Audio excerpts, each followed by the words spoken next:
let's get into it. Hello, everybody, and welcome back to the Viewers Club. I am Megan. This is Tess. I am Lucas. And I am Hernandez. New to the show. New to the show. So, all right, it's me. Oh, wow. Osama! You're the master of disguise. I had no idea. I know, right? Twin brother.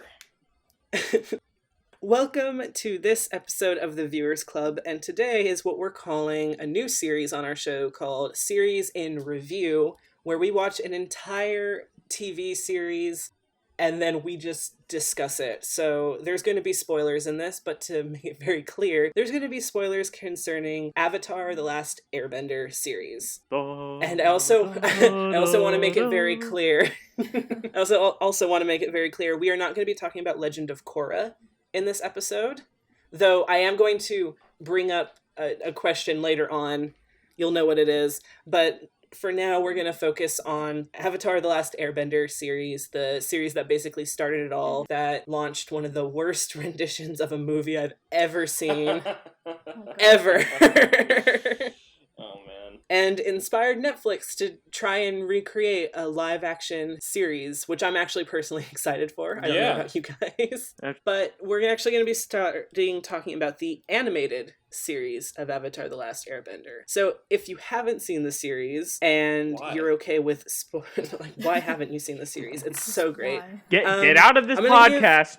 Go to Netflix and watch right now. You don't have a Netflix subscription? Get one. You're welcome, Netflix. I expect a check later. If you don't care about spoilers, then please sit through and listen to what we have to say. Maybe we might convince you. Who knows? But this is your one and only warning. This entire episode will contain spoilers for the Avatar the Last Airbender There's cabbages.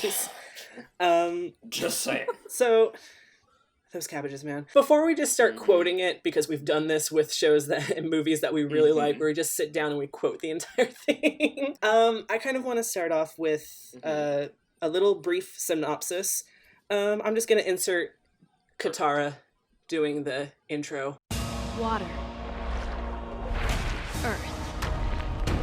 Fire. Air. Long ago, the four nations lived together in harmony. Then, everything changed when the Fire Nation attacked. Only the Avatar, master of all four elements, could stop them. But when the world needed him most, he vanished. 100 years passed and my brother and I discovered the new Avatar, an airbender named Aang. And although his airbending skills are great, he has a lot to learn before he's ready to save anyone. But I believe Aang can save the world.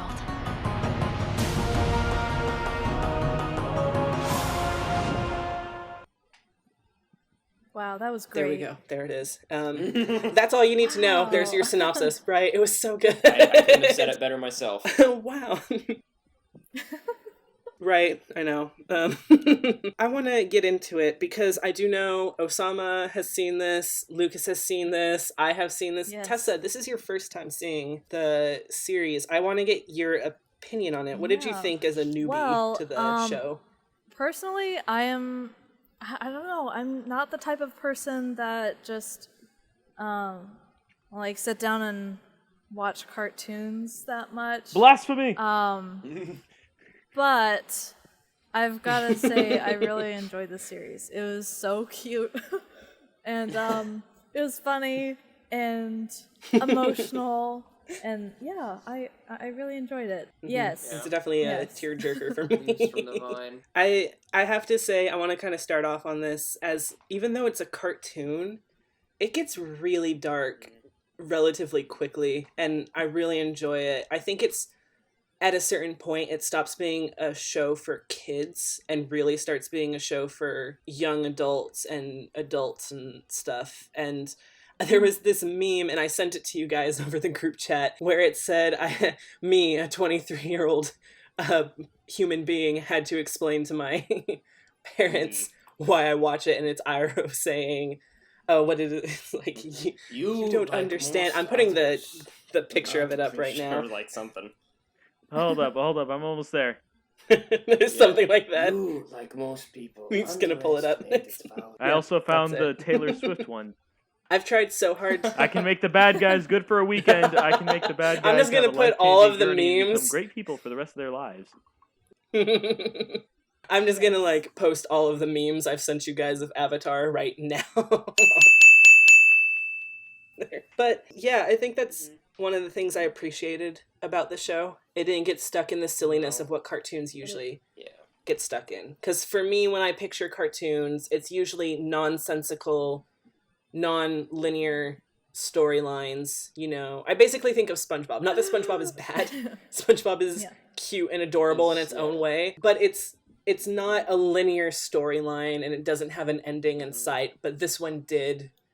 And I thought it was very powerful in that way. So now that we've heard from me and Tessa about our general feelings of it, Tessa, who had just seen it for the first time, me, who had seen it a few times, let's move on to Lucas, who has probably seen it second to most in the group. I love the show, and I love I agree with what you say, with what you said about it. You know, it gets pretty dark, and I appreciated that it didn't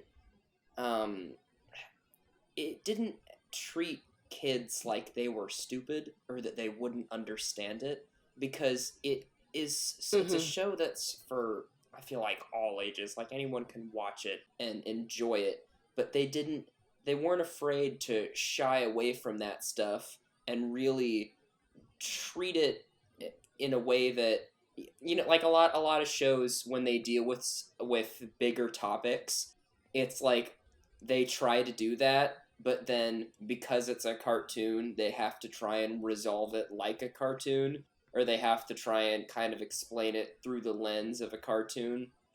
And I have to make it light and funny. They somehow still managed to do that, but they also didn't like dumb it down or anything. They still, which I think a lot of kids appreciate, because I know that for me, this type of show, where it's, you know, canonical and chronological for every episode, you know, every episode you watch has something for the next one. It's a story that keeps building.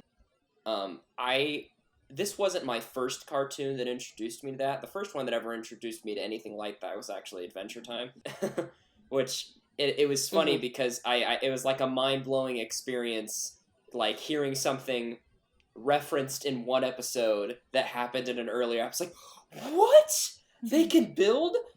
So I can totally see how that would have, you know, a show like this. I wish I'd grown up with this show, because I can totally see how mind-blowing it would have been for having this, you know, story that just keeps on building and progressing, but still has all of those great elements of a cartoon.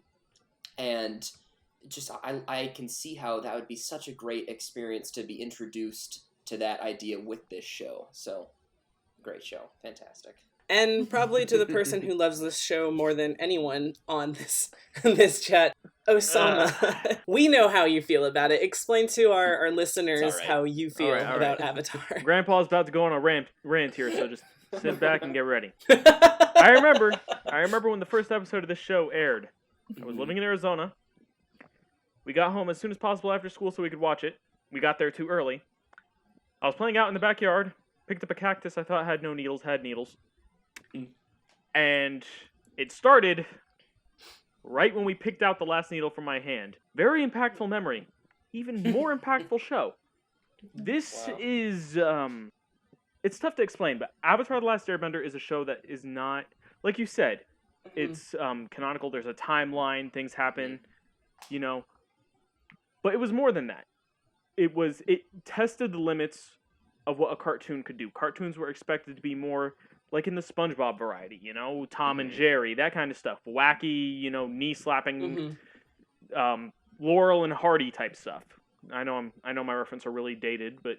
You're going to laugh for 30 minutes and then you're going to forget the episode later, basically. But it tested the limits not only in that respect, but it also tested the limits of what animation itself could do. Because you have some very well put together fight scenes in this show. Which, in cartoons, let's face it, that's hard to get. Yeah. You know, fight scenes, especially at that time period, a fight scene in a cartoon, you know, for example, whether it's Tom trying to smash Jerry with a hammer, Right. At some point, his arm's going to come off from his body because, the animation couldn't keep up. Right. But it went beyond. And not only that, it also has storytelling that I think is better than most live-action shows I've seen, which live-action shows are known for storytelling. Mm-hmm. And this is definitely better than most of the live-action shows I've seen, because not only is it, a wonderfully impactful story with characters that are really well-rounded, but it delivers something that a lot of TV shows, especially live-action shows, don't have, and that's a message of hope. Now, I can go on about this for a while, and I'm not, but I just want to say this. Most live-action shows like to focus on the dark and the depressing. I understand it's interesting, but at the end, I don't know, for me, it leaves me with a sense of emptiness. Like, did I watch something, or did I have part of my soul taken away? Right. And that's a main reason why I prefer cartoons. But Avatar the Last Airbender has wonderful writing, wonderful animation, great voice work, too. Like, I mean, all voices were actually very appropriate for their characters. Well, because that's a hard thing to match up in cartoons. With the correct voice, with the correct character. There's a lot of times where that does not go over well. I could list more, but I'm not, because we are on a limited time. It's true. We're not limited on time, but I mean, we just don't want it to be a 5-hour episode yet. Yeah, so I think for a general consensus for everybody, especially for adults who get, who, outside of our group, who, like that meme basically said, are in their 20s and still watch a cartoon and get criticized by some older generations. It's it's not a show necessarily just for kids. Season 1, I think, definitely overall is for children for the most part. You know what I mean? It's very light. It is very funny.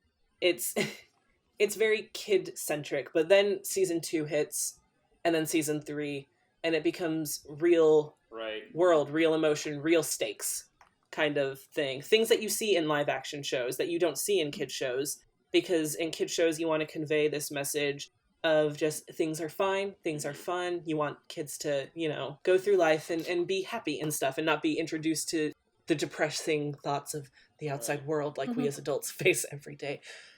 But it really does go into this beautiful telling, and I think it does it really well, that it's based in Asian cultures, and we had talked about this, and for me, I thought it was very powerful to see something that a culture that I kind of recognize from my grandmother.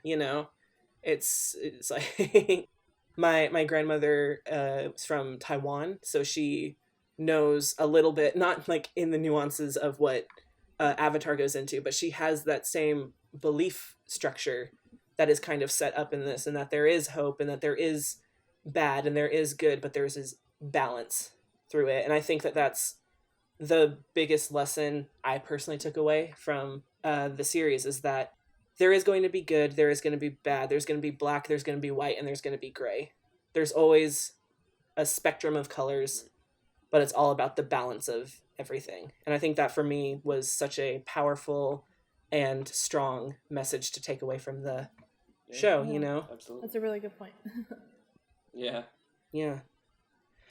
Ditto. Mm-hmm. And I think we also covered the next topic really well, is that it is adult concepts in a child's show, which is what brings me to probably something that I thought of after hitting season 3, the start of season 3, after Aang gets zapped by Azula, and he wakes up and he's hurting, he's in pain, and he wants to get away from his friends to keep them safe. And it was a question that came down to this: did you guys at all, at any point, forget that Aang was only 12 years Constantly. old? Yeah. Because for me, the first season, I was he's a kid the entire time. But after season 2, I'm this guy's wise, and he's old, and he's not a kid. But then you hit these moments where his child, you realize he's never going to have a childhood. So I wanted to know if at any point you guys remembered that Aang was a 12-year-old boy. Yeah, it's something that, it doesn't really stay to the forefront of your mind because you're whole focused on the Avatar aspect. It's that kind of, the job takes precedence over everything else. Not to mention, there's a constant parallel with people referring to him, as they would Avatar Roku or any of the other avatars. It's constantly like, the way it's portrayed is because he's the Avatar, he's not considered normal. He's not considered a regular human. He's considered something beyond what everybody else is, so therefore he does not have an age attributed to him. It kind of goes back to that episode where he's remembering why he ran away. He wanted to be a kid, and they were going to send him away to become an adult, basically, and he didn't want that responsibility. It was extremely well written in the fact that you had to constantly remind yourself that this is a 12-year-old boy being faced with a 30, 40-something-year-old man who wants to kill him, basically. You know what I mean? He didn't fight the middle-aged guy until later on, And actually, if I could just bring up a point really quick, one of the things I really did appreciate was the main villain, the head honcho, was not introduced until the last possible second, but instead they had all these wonderfully written side villains who all of them were well-rounded. They all had, Azula, Zuko, even the pirates from Zhao. Right. Zhao was one of the better side villains. He was not the best side villain by far, but he was one of the better ones. And who could forget Sparky Boom Boom Man? Right? Who can forget him? He never spoke, but how can you forget him? I guess that brings me to a question that I wanted to pose to you guys. Who do you think had the greatest character development? Who had the greatest character arc, in your opinions? There are a lot of characters in this. Yeah. Lucas, you seem very excited. Well, I feel like people might agree with me, so I don't want to. I might not have the. Osama might have more excitement towards his answer. No, I think. I'll start it off then. As for me, there are a lot of characters who go through very strong character developments. That's the one thing I really love about this show, is that there's not just one character who develops and arcs throughout the entire thing. They all do. Personally, for me, it was Sokka, and that may seem interesting because he doesn't seem to change throughout the entire thing, but I really do think that he does. In the beginning, he's introduced as this really naive kid who wants to be a warrior, But then as he travels on, he still wants to be that warrior, but he's less sure of himself. He deals with internal struggle. He deals with the fact that he's also kind of a little sexist in the beginning, He doesn't think women can fight, but then he learns from them. He constantly learns from people. Yeah, his ideal that there's only one type of warrior changes throughout it. His respect for Aang and the Avatar, changes completely. He has different values for different people, He starts to respect some people of the Fire Nation, even though he can't, side with them on their beliefs, So for me, I think he had a very interesting arc, and he's not even a bender in this. He's not even the most powerful person there. And then that was something he had to deal with also, was the fact that I'm not a bender, that makes me less powerful. But then he kind of builds on that, and he's like, no, just because I'm not a bender doesn't mean I can't be a powerful person. So it was really interesting to see him go from being on this extremely high horse thought of himself to be kind of thrown in his place. And then not to be discouraged by it, but to build himself up from it. Now, of course, we don't see a whole lot of that, but it's in the small details. It's him learning to fight with the Kyoshi warriors. It's him learning to become a master with the sword, It's it's very small details in his character that just change him completely. And that's why I think he has a really great character development overall. So I got excited because I think my favorite character development is definitely Zuko. I love his whole arc. But what I really appreciated about his whole arc is that it took time, and he didn't immediately turn. There was a lot of points where you could see him, I guess, doubting or sympathizing, but it took a long time to get there, and that is realistic. That is, it felt so true. It's something that's rooted in his family, in his heritage, and it's at the very core of his being, and everything is now being, thrown into turbulence, and then in the end, he decides that he wants to do good, and that he wants to, he's so like I just love it. I love it. He gets he has his whole ideals almost set, and then they get turned over, and he's trying to pick up the pieces, and he's trying to basically make himself into somebody that he thinks his family will love, or something that people will accept him, but he eventually learns to it's one of my favorites. I think oh man, it was something that is at the very end of book 2. It was something that Azula said to Zuko, which I think inadvertently it was like the message that he needed to hear, but I don't think she realized that she was like helping his character development, because for the longest time he was trying to reclaim his honor without considering that it's something that only his honor doesn't belong to someone else, or like it's not, I'm trying to explain this correctly, it's not something that it's not something that you were given and then he can be has taken to away. make for himself, and it's something that he has to it's something that he himself has to do. It's not something that like you said, it can't be taken or given away. It's his, and he has to make his honor. And I think she said something like that. She was like, he was like, I can maybe return and I can get my honor back, or something like that. And Zuko was like, oh, Zuzu, you don't, your honor, you can make your own honor now that you have all this power. But I don't have the Avatar. What if Father doesn't restore my honor? He doesn't need to, Zuko.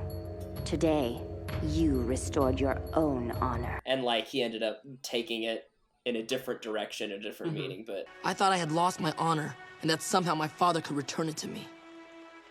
But I know now that no one can give you your honor. It's something you earn for yourself by choosing to do what's right.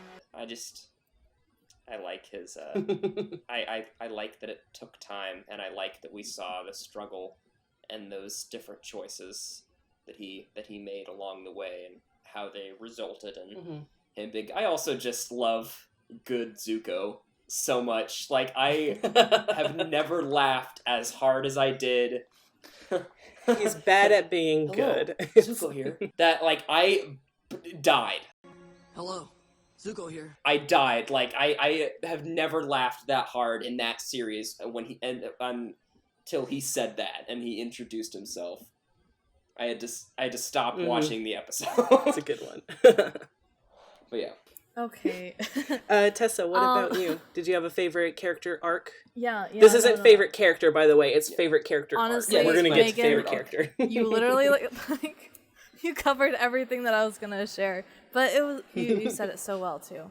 About Sokka and how I'm not gonna try and reword what you already said because you said it so well, but and then the second person I was gonna say, I was between either Katara or Zuko, but I feel like especially in the first book we got to see a lot more of like Zuko and like his backstory and what he was dealing with his family and stuff.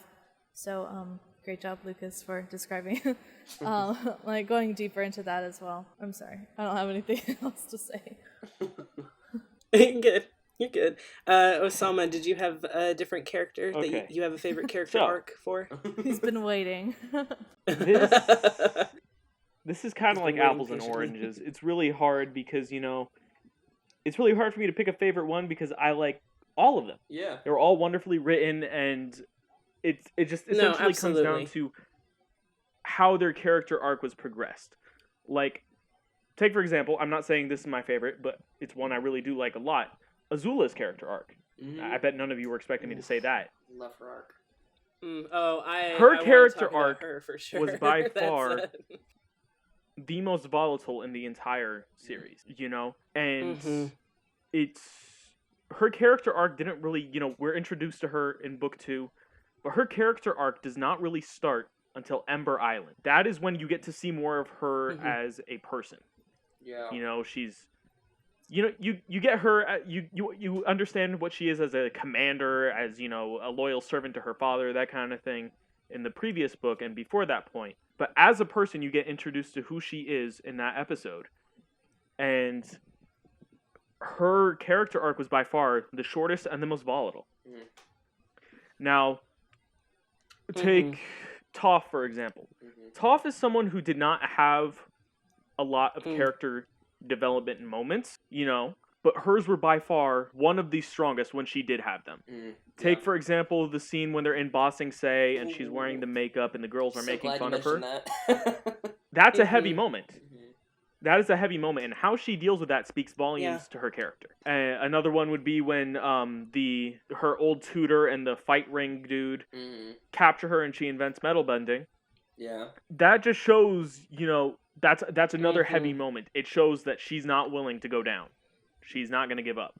And I'm going to give one more quick example, and then you have Aang. Of course, Aang's character development is the most important. His character development, and what I really like about this was, it was not in every single episode, but it was in most episodes that something happened. But it wasn't like with other, and I'm talking live action shows here. It's not like with other live action shows where they try to have as much character development as possible, but it just doesn't feel natural. His is, you actually see him struggling to come to these realizations.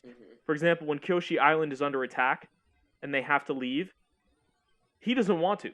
But he's slowly coming to the realization that as long as he's there, they're in danger. Yeah. So he just does what he can before he moves on. Right. And,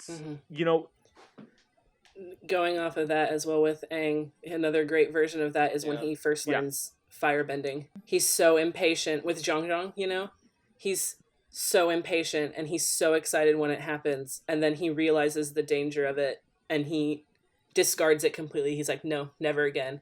But then comes to terms later on, he has to. On top of that, how he did. He was also, one thing I did like about Aang as his character development, as his character as a whole, not specifically just the development, was he was quick to pick up on things and he actually used what he learned, which is where he learned from Zhang that Zhao is, arrogant, egotistical, and he just loves to do the full force of fire, that kind of thing. He took that information and he used it. Most other characters is just, that would just be character development for Zhao, which we actually did get some character development for Zhao. It wasn't much, but you kind of understood what drove him.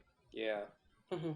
Yeah, I loved that moment when you were talking about, first of all, for Aang, just him kind of struggling with the idea, his whole moral, all of his ideals, the thought of killing the Fire Lord, like, that seemed like the only option, and he hated that. He was not going to let himself kill someone, and just the idea that he did find his own form of justice, which is what he needed to do as the Avatar. But I loved that him kind of struggling to figure out what to do and asking all the other Avatars what they should do. I know I shouldn't have asked Avatar Kyoshi. That was great.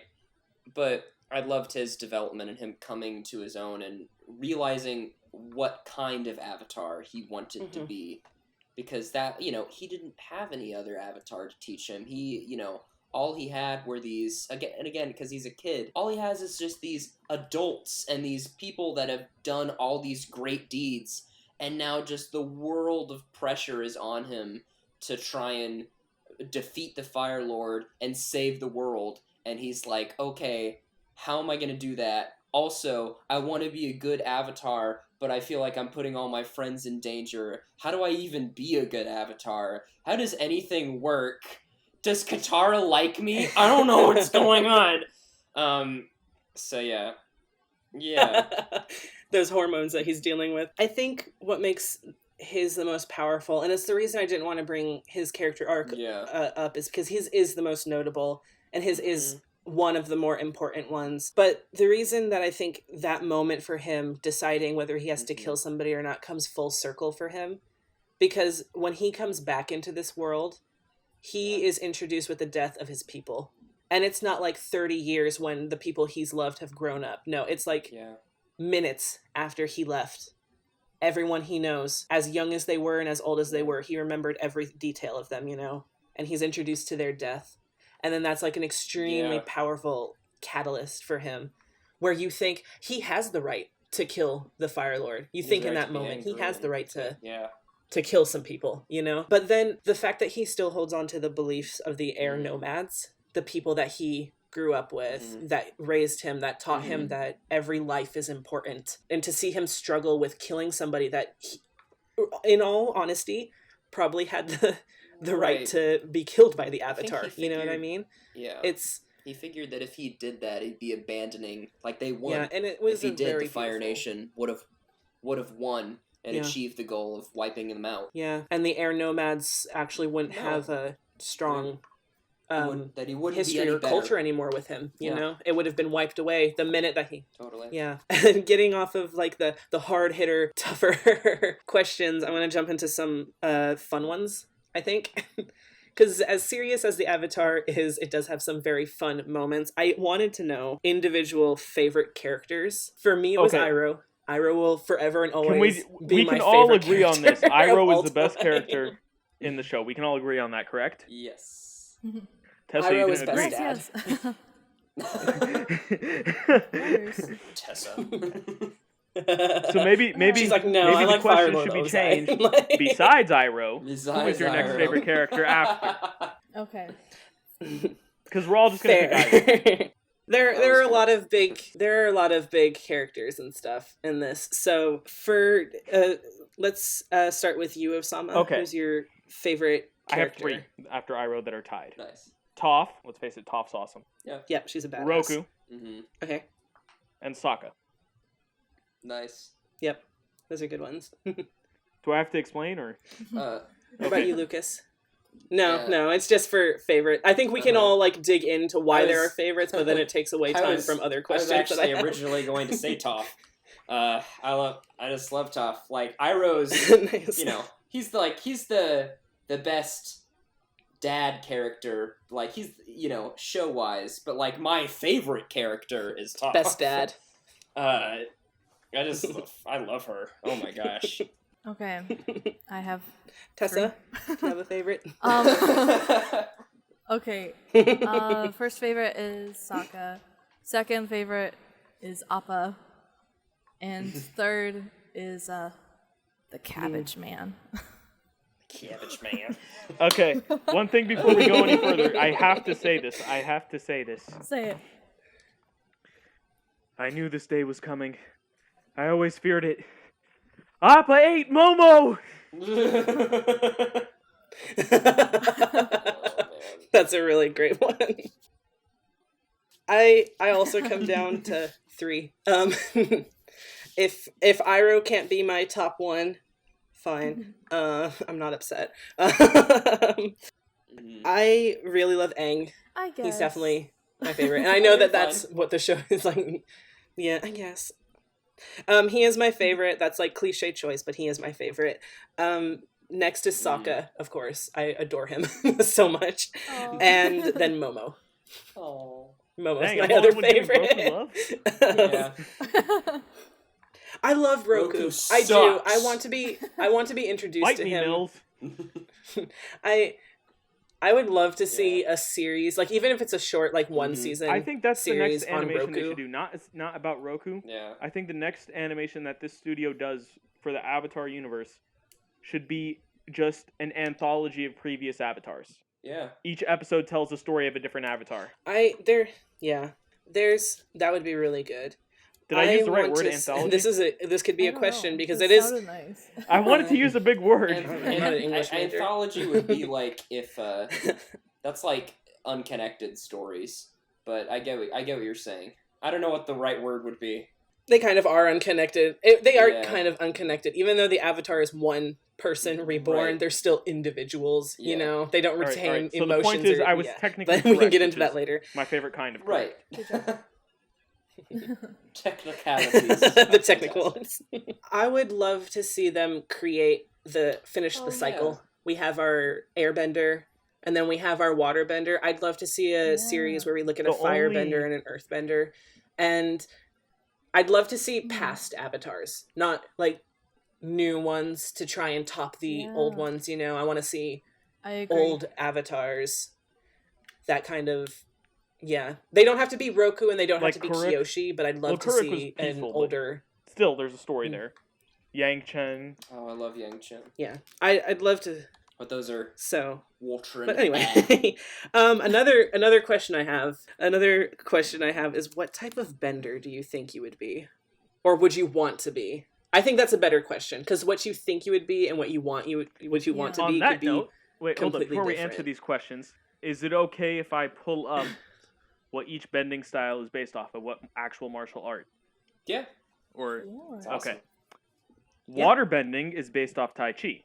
Earth bending is based on Hungar, which is martial arts based on movements of animals, especially tigers and cranes. Toph uses specifically Chowgar, which is praying mantis style. Firebending is Northern Shaolin, and airbending is Bagua, which is just a lot of kicking and spinning movements. For me, the more I think about it, it becomes more of a toss-up between like air and water bending. I think though I would love to be an airbender. I like the concept of it. It's not an aggressive, like if you look at it from the way that they're portraying it in the series, it's not a very aggressive, it's not even aggressive at all. You can use it for aggression, but rarely is it ever used and in that way. And that's kind of what I like about it. I like the peace of it, and I love what the air nomads stood for, so I think I would want to be an airbender. Yeah. Tessa, do you have one? First choice would be waterbending. I think that's so cool. And then I guess my second choice would be earthbending. That's pretty cool too. But yeah, water is my top one. Nice. Lucas? I was in a toss-up as well between air and water. Man, I don't know. I'm a kicker, so probably air. And I just want to fly. I want to like air. So, simple. I'm a simple man. I kick and I fly. What do you guys think I'm gonna choose? Fire?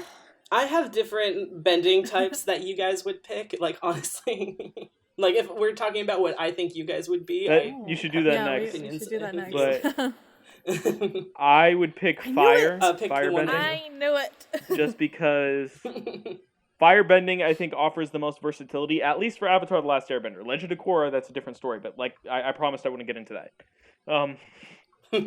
Okay. But with firebending, you have that versatility where you could use lightning.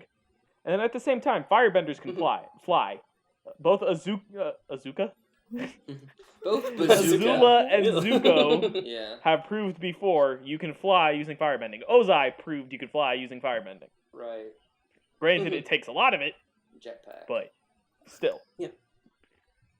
Okay. So then I guess we're going to move on to like what we think individually you all are. And weirdly enough, I think that you all are different elements.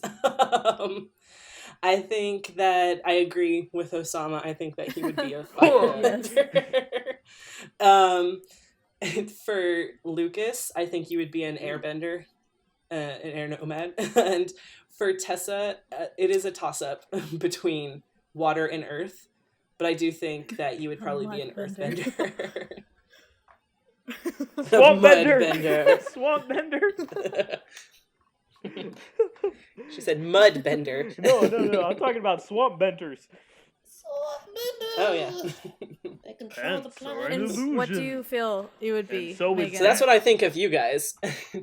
Yeah. What do I feel I would be? I don't know. I think an airbender, but I also, just because I want that. I do see that. Not Slytherin. Not Slytherin.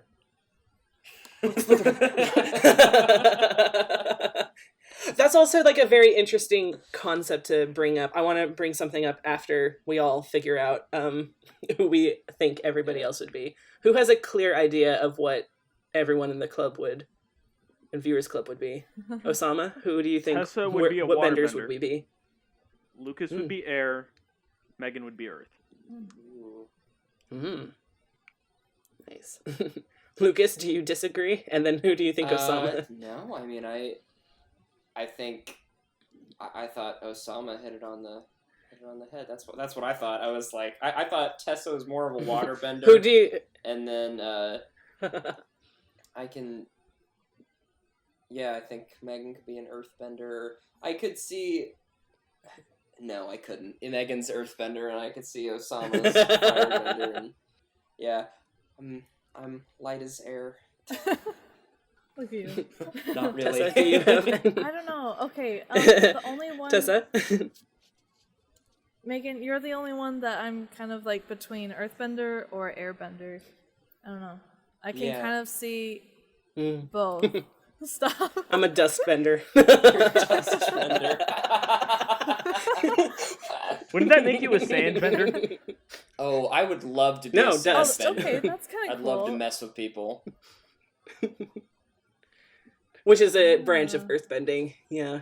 Love to mess with Toph. You're like, It's interesting. Could be like It's a hybrid very interesting. Yeah. of benders. I want to be the Avatar. Which, something... I want to be the Avatar. I don't want to be the which Avatar. brings They up... either die violent deaths wanna or be. end up having to be responsible for their entire lives. Yep. Right. I'm fine with that. Lucas brought something up that is something I didn't think of, but I'm glad that you did, and I kind of want to talk about it real quick and before we move on to other fun questions. Is you brought up the not Slytherin thing, and I'm going somewhere with this. It's not going towards Harry Potter, but Harry Potter is very similar to the way Avatar is set up. It's four groups, you know, that are in a sense competing against each other loosely, you know. But what I take away from Harry Potter is, though, even though the community is always supportive of whoever is in whatever house, you know what I mean? It's the way it's perceived outside of the fan base, where it's like, oh, the Slytherins are bad, the Gryffindors are good, and everything else in between is meh, you know? But what I appreciated about Avatar is that there was not that. Firebenders weren't purely evil. Airbenders weren't purely good, you know? And waterbenders are strong and earthbenders are like all of them are on equal playing field, but just different bending styles. So that's something I wanted to bring up because you reminded me of that. The next question I had, and I know there's a lot of episodes to pick from. Do you have a favorite episode? And to show you how to narrow this down just a little bit, I do have a personal favorite episode, and it's the Puppet Master. It is when Katara learns bloodbending. I think that is one of the darkest, if not the darkest episodes they've ever made. And I think it's an extremely powerful choice that Katara has to make, saying, I'm never going to do bloodbending. Yet she does. And that's just like it's my favorite episode because it deals with a darker side of waterbending that we've never seen. And that's what I loved about it, is that it showed the darker side of what other benders can do. Where like firebenders are evil, they killed all the waterbenders, and all the waterbenders are good, you know, but it shows that that's not the case. That given the right circumstances, waterbenders can be just as horrible as a firebender could be. That episode also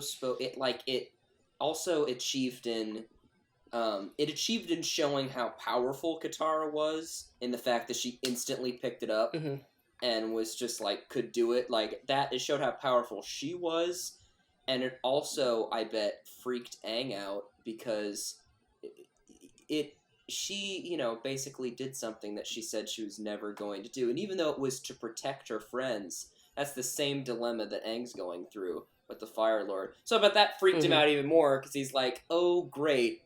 She did exactly what I was hoping I wouldn't have to do in her own arc. But, but for me, that's my favorite episode of the... It's like, it's not... I don't like to say I like one episode over the other, but for me, it's one that definitely stands out amongst a lot of the other ones. So that's why it places high on the list of favorites. But if there was one that stands out the most to you, do you guys have an episode in mind? I want to see if any of you guys want to go first, because I might go off on a tangent, so I want to give you guys a chance first. I'm going to say the first one that comes to mind is Tales of Ba Sing Se, because a lot of people, it's kind of, you know, a lot of people think it's like a filler episode. There are no filler episodes in Avatar. But I just loved that episode because it kind of highlighted a character attribute for each character, and it kind of showed where they were on the journey, and it gave us just kind of a glimpse into each of those characters and to what they were doing. And it's also the only episode that made me cry. And when something makes me cry, it's generally my favorite because it makes me feel something. Leaves from the Vine. Appa's episode broke my heart. Leaves from the Vine just makes me cry every time. I can't not hear that song and not cry. But, yeah, I really loved that episode. Yeah, I'm currently trying to find out that one what the title or the number of the episode was. Okay. You can just describe it. I'll know the title. Okay, the one where Osama will know. Aang gets imprisoned and that's a lot. No, wait. And, I don't know. Let her continue. Yeah, I know. An interesting turn because Zuko snuck in and saved him. Blue Is Spirit? this the one where Zuko saves him? Spirit? Oh, Blue Spirit, yeah. Blue I was not Spirit. expecting that at all, and it made him more human. That's interesting. Side note. That's also the episode where Katara and Sokka suck on frog butts. That was interesting. Yep. Oh, and since we're on that episode, what do you guys think Miyuki did to the Fire Nation? Miyuki. Wait. Her owner, when Zuko tracks them down to that crazy old woman, medicine woman, and the firebenders are there, and she looks at the cat and says, Miyuki, did you upset the Fire Nation again? And I'm just like, what did the cat do the first time? I was confused at that. I'm like, I missed something. It's like a filler. Miyuki was the cat and the medicine woman. So they're on the trail find them. Yeah, they're looking for the trail of the Avatar, and they find the medicine woman where Aang was at, and then she's just looking at her cat. Miyuki, what did you do to upset the Fire Nation again? And I'm just like, what did she do the first time? I'm looking up that character. I can't find anything about. Yeah, well, it was a throwaway. I can't find what she did to. Well, it was a throwaway joke. It's a throwaway line. Was it a throwaway? It was a throwaway joke. Okay. Yeah, it was so funny though. Sometimes, under trivia, it'll tell you, the creators have suggested. Yeah. There's really funny. I just want to know what you guys think. That was just the best line. I just want to know what the cat did. I want an entire episode of just what the cat did to the Fire Nation that sent them after her the first time. So, anyway, going back to the previous one, that's a good episode. Yeah, That's the Blue Spirit's a good one. Okay. Osama? First question I have for you. Are you going to have a question asking us what is our favorite scenes? No. Okay. My next one bases more on the lines of creatures and villains. Okay. So I have 2 episodes and a favorite scene. Okay? Okay. These are my favorite. My first favorite episode is Siege of the North Part 2. Explain the concept of that one for me. Siege of the North Part 2 is the second part of when the Fire Nation attacks the North Pole. Is it The first part is the preparations for the siege. Yeah. This is when they kill Han getting the thrown moon off spirit. the boat. And Siege of the North Part 1 ends with Aang going into the spirit world. Siege of the North Part 2 is killing of the moon spirit. Killing of the moon spirit. And I'm just explaining a little bit why I like this episode. This episode showed first off that not everything was what it seemed. This is where the gang first realized that not everything is what it seems when it comes to Zuko. Same with Iroh. Second, we got to see Iroh threaten Zhao. That was awesome. I'm no traitor, Zhao. The Fire Nation needs the moon too. We all depend on the balance. Whatever you do to that spirit, I'll unleash on you tenfold. Let it go now! Yeah. That was like, that sent shivers down my spine. Just, Oh my gosh. and we don't even know anything about Iroh at that point. We don't realize that he's like this And this is also the first powerful episode. bender. This is also the first episode where we actually see a real fight scene with Iroh, when he takes on the 4 firebenders. Yeah. And even though it's very brief, it is very awesome. Yeah. I My think second that's favorite the season 1 episode- finale, right? Yeah. Wow. My second favorite episode is Day of Black Sun Part 1. Mm-hmm. I love that episode because it's not only... It is the first time in the entire series when you feel like, okay, this is manageable, they're gonna do it. Mm-hmm. And you just ride that wave of triumph all the way to the end. Now, That real feeling of hope. that real feeling of hope, it carries that feeling of hope. And now, I also like Part 2, just not as much as I like Part 1, which is why I didn't mention Part 2. But Part 2, I also like it because, it dashes their chances of victory, but still leaves them with a sense of hope.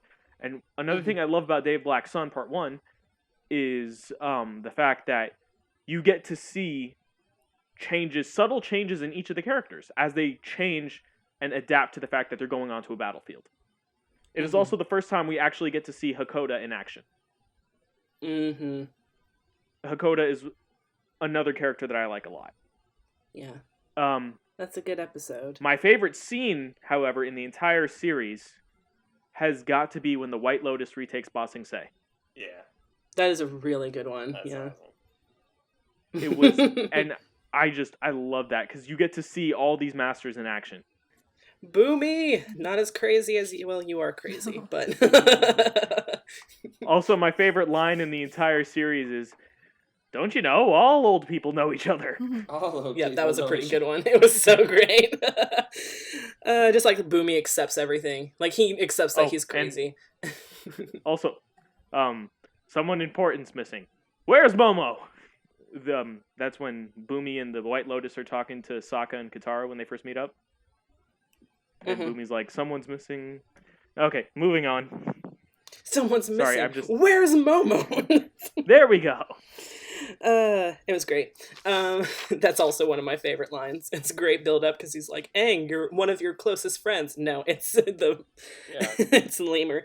Okay, so there are just a few more questions, and I'm going to say this now. This is definitely not going to be the last episode that we cover on Avatar, The Last Airbender. Right. There is so much more to come. I have two questions. I want to end on kind of a more interesting question. So I'm going to ask this one first. How do you guys feel about the idea of watching Legend of Korra? Now, I know that Osama has seen it, but for those of you who really don't understand what that means, the Legend of Korra, it means that at that point in time, Aang has died, and the new Avatar has been born. And I've seen the first episode. I can clearly remember seeing the first episode, but I hardly have the strength to go past that, personally. And it's not because I already judged the show on being bad. I don't know anything about how good or how bad the show is. It's because my heart breaks every time I see old Katara and I don't see old Aang there. And it kills me. And you see Aang's kids, you meet Aang's kids, but you don't see Aang. And it kills me.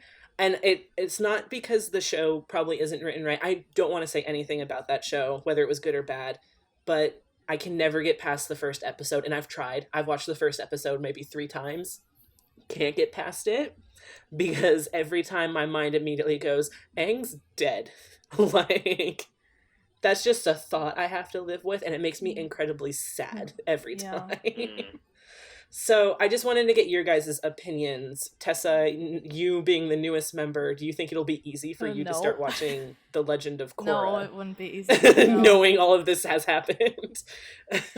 No, I was too emotionally invested. It's kind of a hard It's kind of a hard pill to swallow when you realize that this person you've spent a long time with that you've loved for a very long time, you don't even get to Yeah. see him old. It's just like, Right. so it's a really, yeah. Lucas, have you seen Korra? I've seen the first season. I started. Was it difficult for you to get past that? I don't know if I'm gonna sound heartless if I say no. But no. It's not going to make you sound heartless. No, No, it's not going to make you sound It's heartless. gonna That's make not you a- sound like a wank. Yeah, exactly. I'm a wank.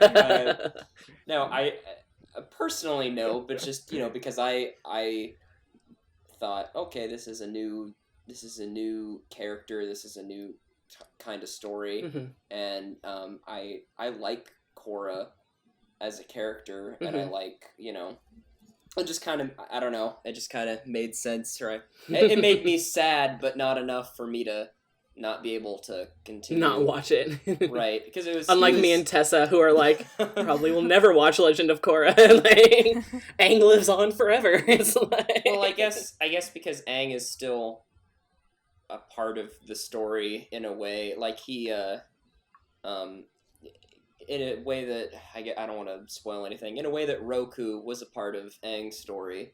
Yeah. He's still there, Mhm. and he's obviously not, like, present the whole time, but it was interesting, because now Mhm. she's pretty much in the same position that he was in, where he's the We're new not going to go Avatar. into... I won't, You. but I liked I'm her gonna- character. I liked her Yeah, character. I'll stop I you won't- on that, because I don't want to get I won't- into Korra just I yet. won't go into Korra. But yeah, it's... That'll be a little bit. I just kind of wanted to get your overall feelings. it's good. I couldn't get past the second season, though. I Okay. couldn't... Yeah. Osama, I know that you've seen Korra. What was your initial response when you first started watching it? So I watched the first season on TV when it was coming out, Mhm. and I was excited for it at first. It's a new Avatar adventure and all that kind of stuff. But after I watched the first season, I'm just like, this sucks. And I was judging it purely based on the merit of the fact that I miss the old crew. I miss how Right. things were. Yeah. I didn't like how much time or how much advancements were made in certain areas. Right. Mhm. But what I had to come to terms with eventually, and I watched the entire series, was, and I do like it to some degree. I do like the show. Mhm. I have my own opinions on that I'll gladly discuss when we do our Legend of Korra podcast, if we ever do it. Yeah. Um, We will. Once But- Tess and I get able to emotionally Yeah. strengthen ourselves to watch Awesome. it. Tessa, you want to Yes, watch it let's with do me? that. We'll Sounds cry good. together. so what you need to understand before you go in, like Lucas said, this is a new story, so don't Mhm. think of it as, and I think, at first a lot of people were mad about the title being Legend of Korra, but I think that was the right move, because if they had It's named better it, than The Last Airbender, Korra, because that makes no sense. no, if they had gone with something like, Korra, Avatar of Water, something like that, right? You would automatically It's less associate impactful. it. It's less impactful. This is a new story, and you have to go into it thinking, okay, this is something else. It's building off of what I Yeah. know, but it's something new. Yeah. Let me give it a try. It's hard. It's hard to do when you see old Katara and you see Aang's sons and stuff, and you're just like, he had kids. I'm gonna get off topic now. Anyway, we're gonna move on. We're gonna move on to my final questions. And the reason I'm ending with this one is because I think it's a fun question to end on. What is your favorite villain, creature, or animal that was represented in this? Because there were a lot. There's a lot that are introduced. Now, to kind of get the ball rolling, my favorite animal for me was the turtle ducks.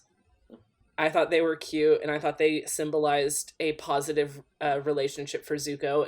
I think they're adorable. Momo, obviously my favorite animal, though. Just but my favorite villain / creature is Ko, the face stealer. Same. Oh my god. He is the representation of the thing that scares me the most. The specificity in the rules, you cannot show emotion towards him. When I first saw that episode when I was younger, he terrified me just that whole, like, he knows how to get people's reaction. And when he does that whole jump scare to try and get Aang's face is terrifying. When he changes his face to represent things that Aang has seen or things that Aang's past lives have seen, scares me. Yeah. Ko is literally one of my favorite. He's not really a villain, but he is a villain, you know? He's just up there because he terrifies me, but he doesn't, like, steal the show away from what Aang's mission was, you know? Right. And I would love to see an episode of how he stole Avatar crew. what was his wife, girlfriend, whatever, you know. I'd love to see how that They kind of embellish, or not embellish, they build on that in the comics. they talk There's about a it comic? in the series, I but think so. Well, it's like a I don't manga, know if isn't it's it? the Avatar the Last Airbender comic series where they It's like a manga. Have you not or heard of something, that? I don't know. Oh, yeah. I think it might be based Yeah, off. If I had heard of it, That's do you something think I else would to not talk have read it already? Yeah, I'm sorry. Yeah, they have like whole missions with the Avatar the Last Airbender crew, like Zuko's mom mission, all that. It's like, I think it's supposed to build off of this TV series, right? Not the series is based off of that. But Yeah. Ko for me.